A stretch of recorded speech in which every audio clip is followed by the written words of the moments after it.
I am Sue, Robert's wife. I just woke up lying in a hospital bed. I see that both my legs are broken and in casts. I can hear Robert talking in the hall.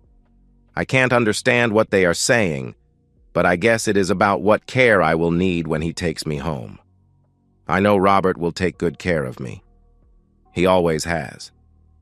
Ever since that day in the restaurant. While I wait for Robert to get finished with the doctors, I'll tell you about us. I was sitting in a Waffle House staring at a cup of coffee.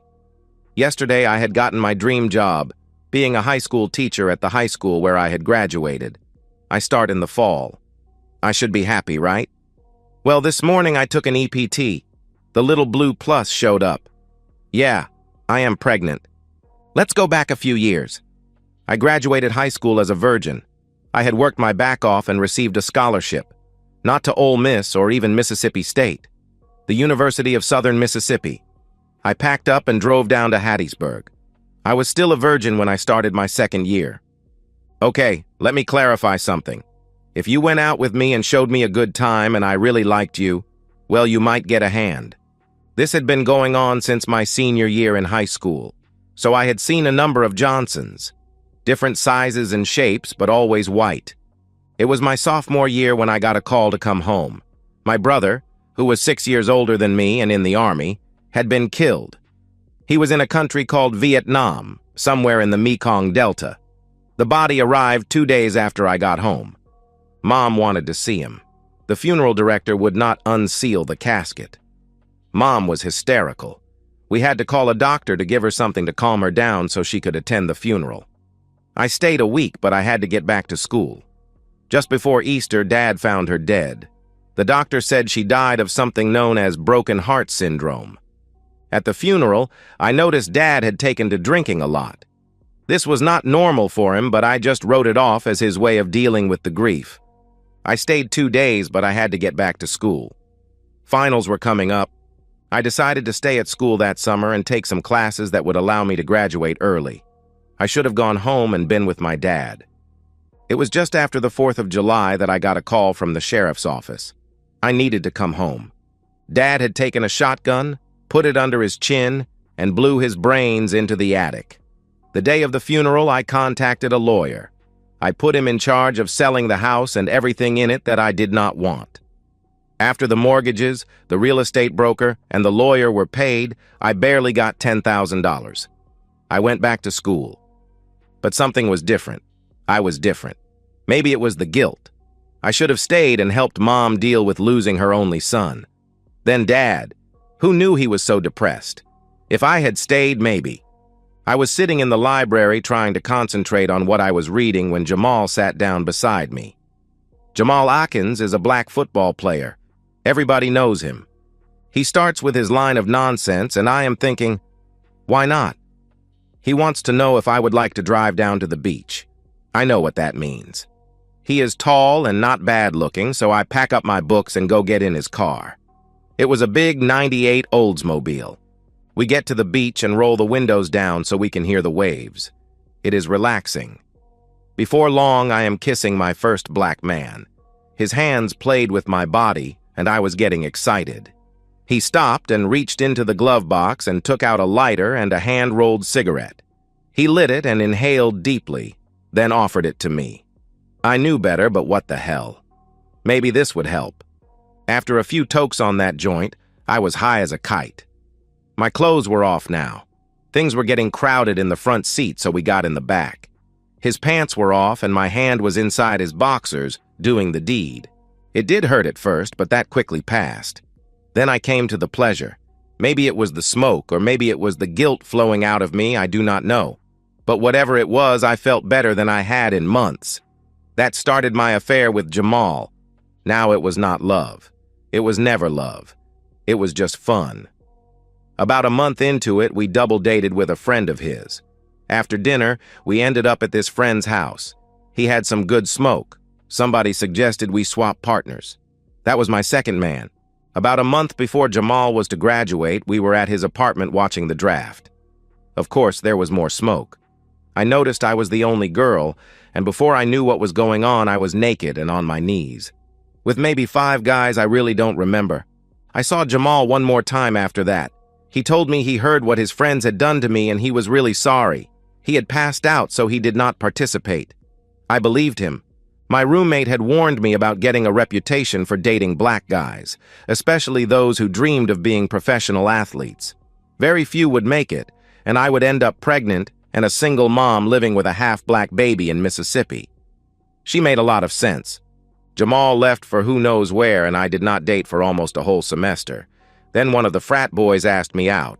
He was handsome, and he took me to expensive restaurants and even a concert.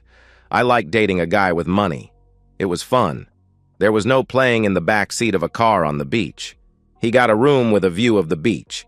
We spent a weekend there, and I really enjoyed myself. The next week was a party at the frat house.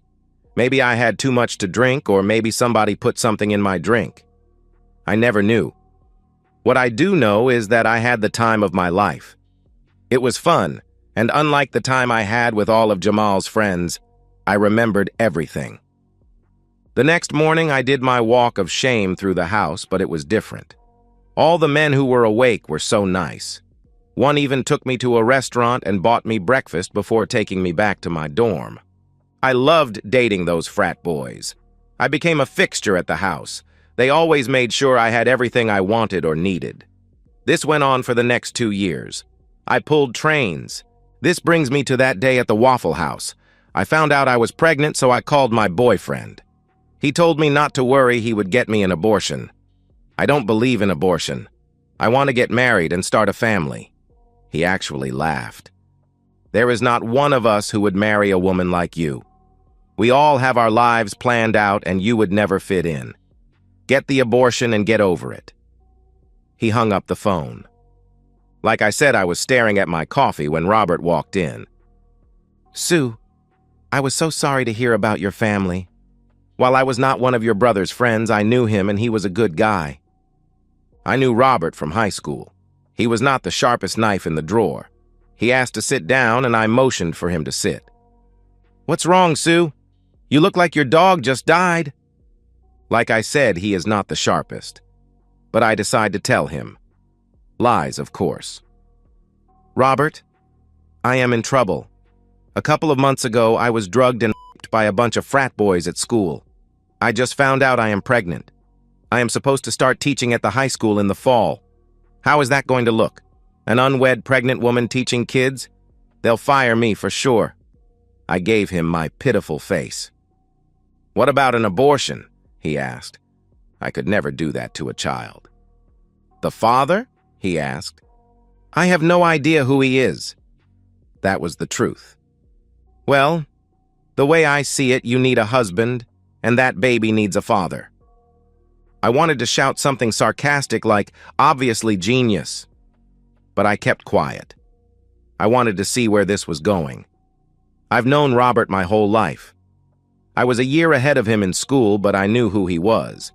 He lived on a farm outside of town by the river. He never played sports and barely passed high school. I heard he joined the Marines after he graduated. He reached across the table and took my hand. Sue, I always thought you were beautiful. To be honest, I dreamed about you a lot over the years. I even named my rifle Sue. You know, maybe we could start dating. Then we run off and get married. You tell everybody I got you pregnant. I live with my mom out on the farm. You could move in with us and start teaching. When the baby is born, Mom would help you and take care of it while you teach. I know you don't love me, but you might learn, don't you think? Is this guy for real? That stupid idea of his might work. It would solve all my problems. Besides being pregnant, I was about broke. The money I had received when my father died had been spent on graduate school. My scholarship was only for my first 4 years. I don't know about learning to love him, but I knew I could have him with no problem. Robert would be no problem. So to make a long, boring story short, that's what we did. I told all my girlfriends I was dating Robert and how I had fallen in love with him. Lie.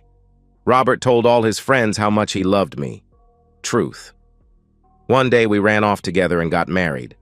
It was not much of a honeymoon. We married in Florida and spent 3 days in a hotel on the beach. Then it was home to live with Mama. Robert farmed and I started school. It was during Christmas break that our little girl was born. By February, I was back teaching. Life was good. I had very little to do with the farm. I just concentrated on teaching and taking care of the little baby girl. She was adorable.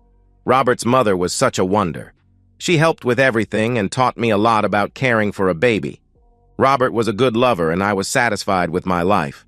Maybe too satisfied. One morning I was throwing up.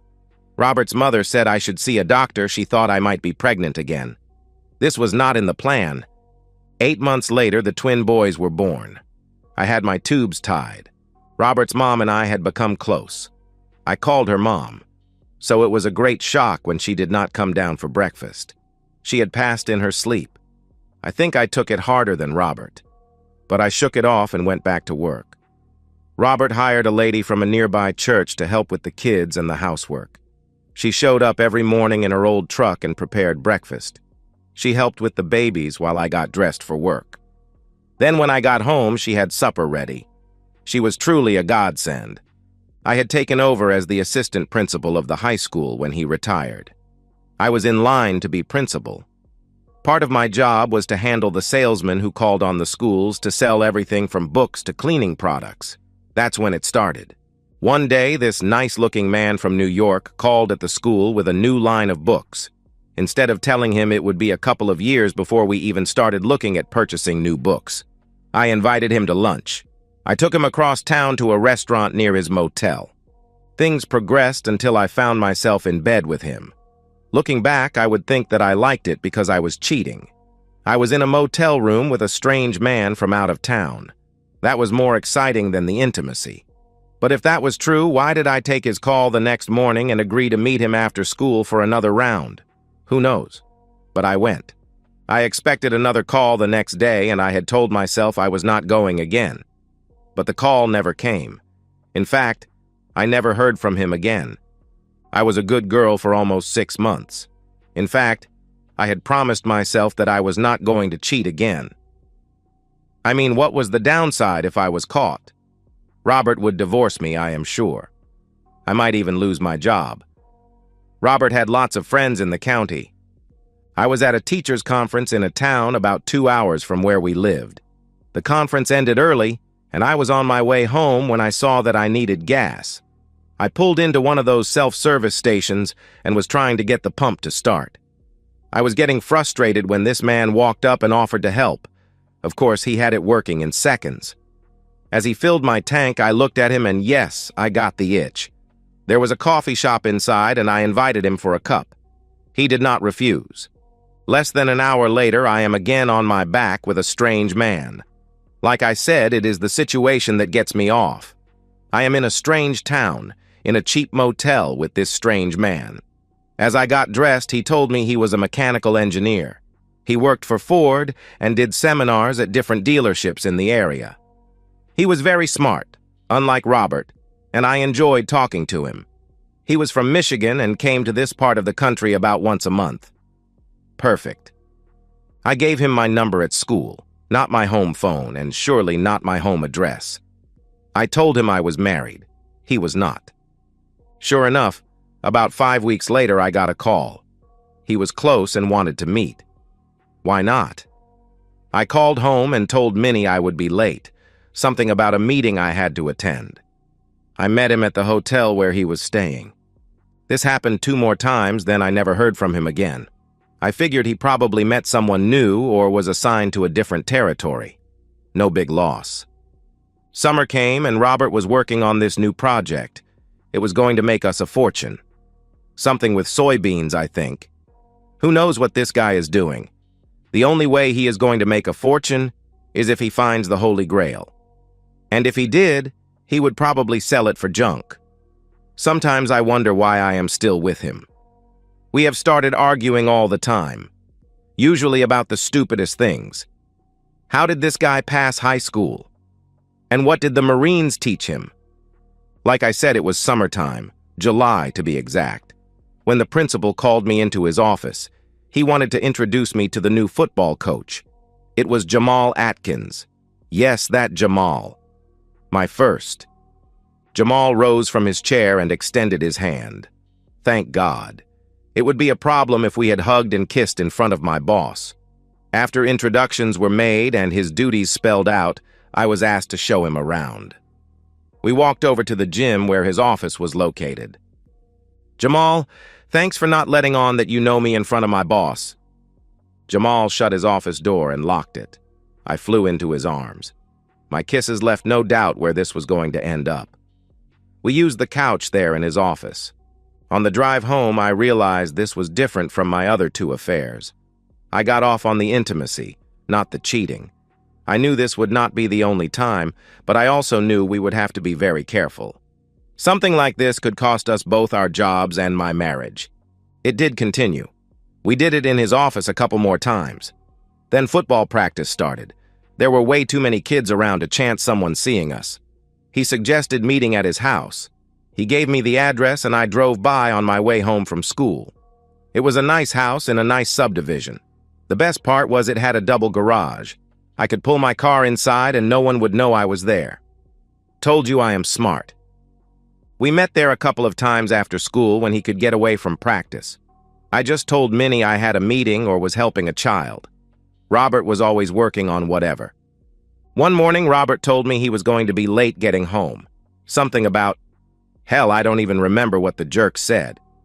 I called Minnie and told her I would be late. Another meeting.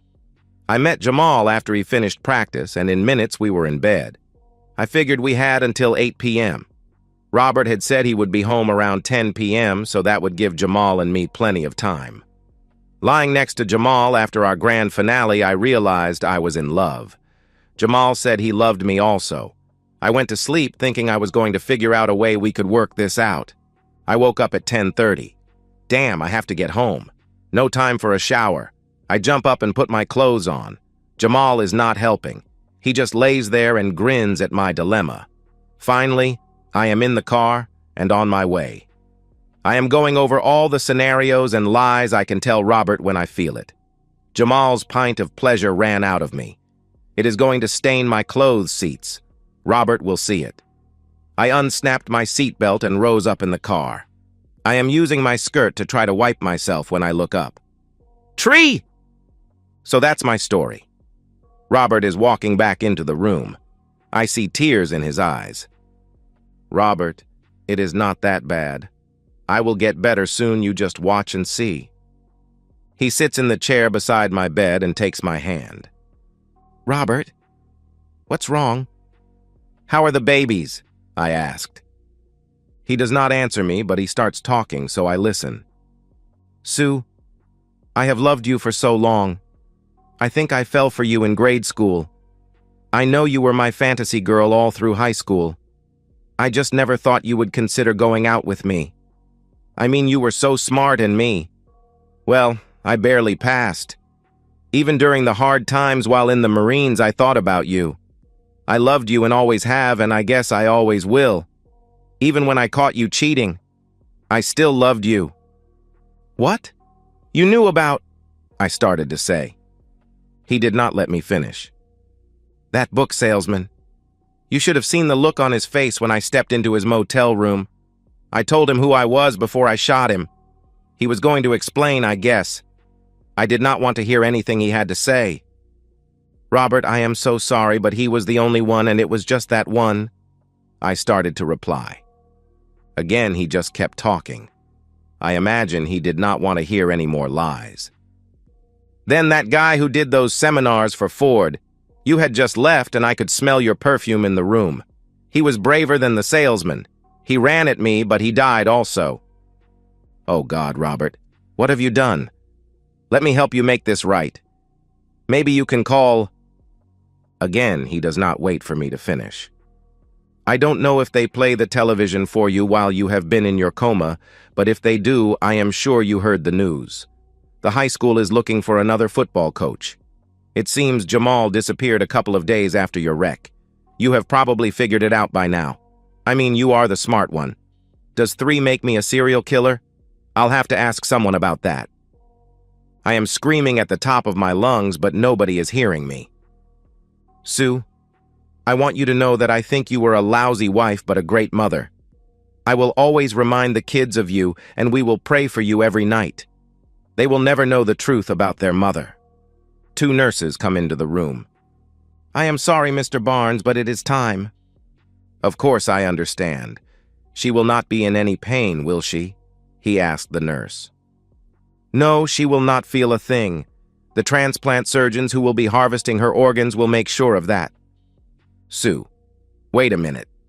Harvesting my organs? What the hell are you talking about? Why is no one answering me? This is a nightmare. Wait. I am awake. I woke up a few minutes ago. Wait. From the perspective of Robert. I buried Sue the first week of October. It was pretty sad, but the kids were too young to really know what was going on. I did not grieve for her.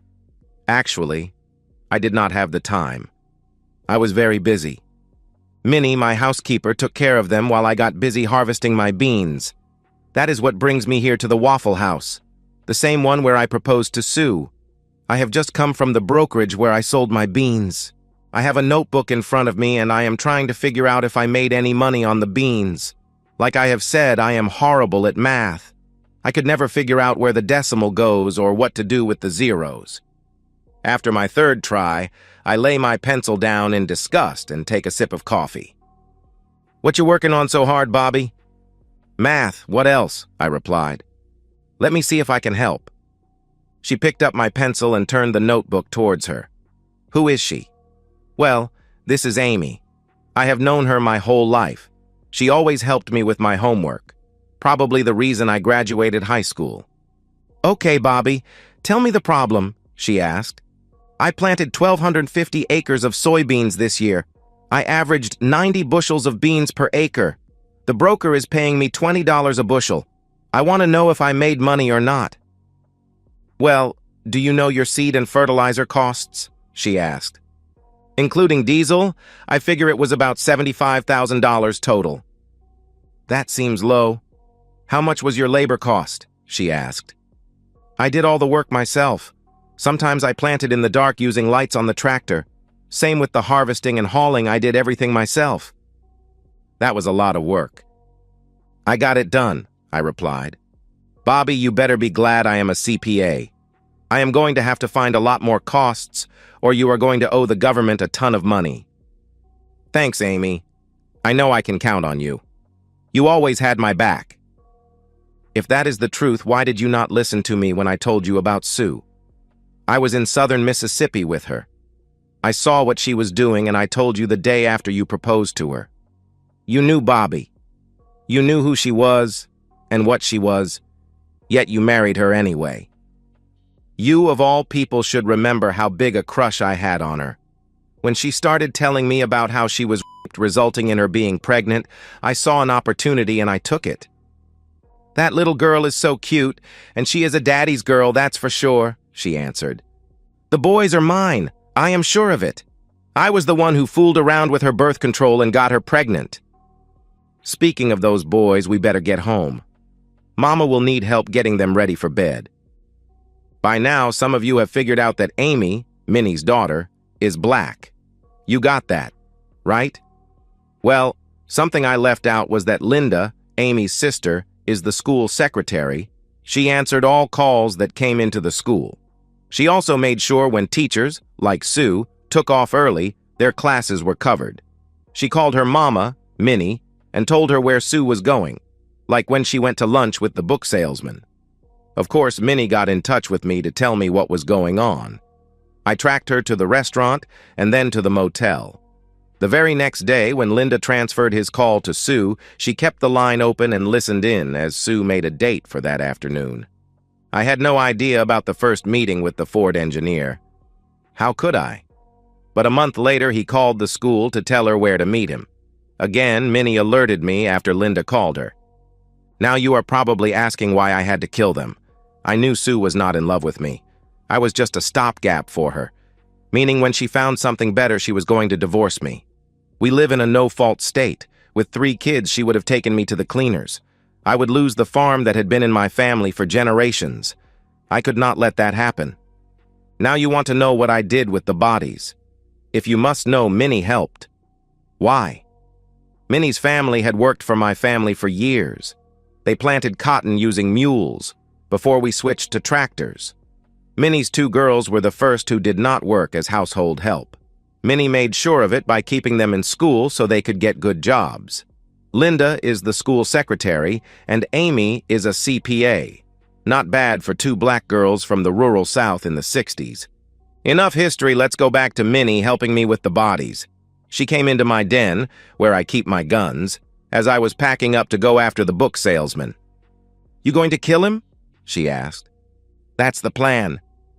Stay in the room until after dark, then load him in the back of your truck and bring him home. I'll handle the rest." "What should I do with his rental car?" I asked. "Watch out the window. When Rufus gets there, give him the keys. He'll take it to his chop shop and it will disappear. Now get along and do what you have to do." I did, and it worked, just like Minnie said. When I arrived back at the house with the body, she helped me put it in a freezer she had emptied out in the basement. She locked the freezer and kept the key. I never let on to Sue that her lover was sleeping in a freezer under our bedroom. It stayed there for about 2 weeks. One day, Minnie told me that an old lady who attended her church had died. That meant that I would be digging a grave. My dad had started that years ago when he bought a backhoe. I continue that practice even today. Minnie told me to dig it about 4 feet deeper than normal. I was almost finished when she and Amy arrived with the frozen body. It got dumped into the grave and I covered it up. The next day, the casket with the old lady was placed on top of him.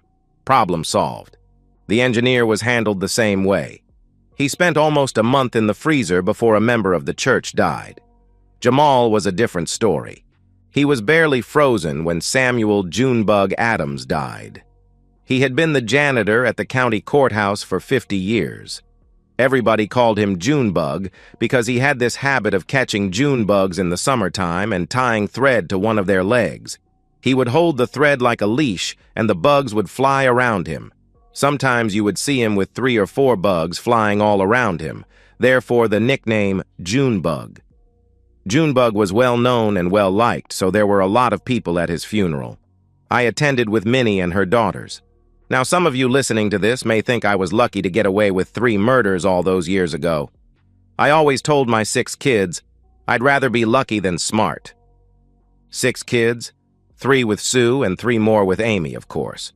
One last thing. Sue always asked me what the Marine Corps taught me, and I never answered her. The answer is, they taught me to kill people and I was damn good at it. And that's the end of today's story. If you enjoyed it, please give this video a thumbs up and drop a comment below. Your support helps the algorithm push my content further. If you're new to the channel, don't forget to hit that subscribe button. It really helps me keep creating more stories for you. Thanks for watching, and I'll see you in the next one.